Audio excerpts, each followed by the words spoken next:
All right, so now we're getting into the footwork that we need to have for using both our stick and our knife.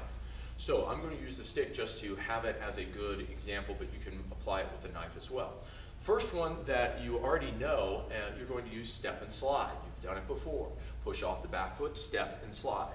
Keep that stance strong in your guarding stance. Don't get narrow. That's one of the reasons why we've emphasized it with empty hand.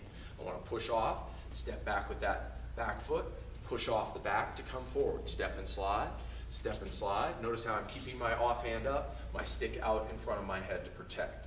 So the next is a step through. So if I've got my foot forward, what I'm going to do with that back leg is I can step through two different ways. I can step in, where I'm going to commit in, maybe I block a hand, grab, and then I strike, or I block something out of the way and clear a path for my stick or my knife, or I can go off to the 45. So if someone's coming down or a straight stab to me, I can come off and hit on an angle. So I can go on that 45 step through or straight ahead.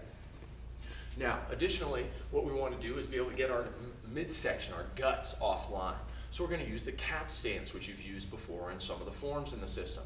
When you take the front leg, you're going to step off to the side, toes and hips pointed straight ahead, shift your shoulders, shift your hips, get that belly offline. You can use your stick or your knife to shield, kind of push through on whatever's coming toward that straight line attack. So if I was coming through, step offline, cat stance. Now I can also go to the back leg. Step with the back leg, come through and protect. Bring the heel into the instep to make that T, as you remember. So I could come out and go side to side. Now I want to be able to demonstrate that side-to-side cat. Now, you also have the asterisk. So if you think about that little star key on your phone, that's what we're looking for.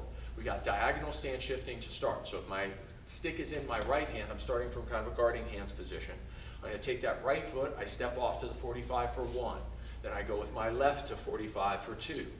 Go directly back when I get back to start position with my right foot for 3. Come back into start, back over to the back 45 for my left. So we're doing that diagonal stance shifting you've already learned. Come back into the middle. 5 is a right step off line to get my midsection out of the way of a straight strike, and then off to the side for 6. So again, it would look like this. 1, 2, 3, 4, 5, 6. And for time's sake, I'm only going to do it with the right hand, but you also want to practice with your left as well. If I'm doing it with the left, 1 would start with my left foot. 1, 2, 3, 4, 5, 6. So you can see how that would work on the 6 count. Now, if I'm going for a 10 count, I've got to add straight ahead. So go back through it. 1, 2, 3, 4, 5, 6. Step forward straight ahead to 12 with the 7th. 8 with the left. Step back with the right. 9. Step back with the left. 10. And that would be the 10 count. Again, you'd switch it up if I was going with the left hand.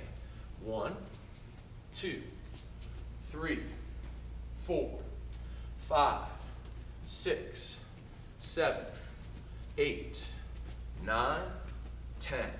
And that's your 10 count footwork, or all the footwork you need for the stick and the knife.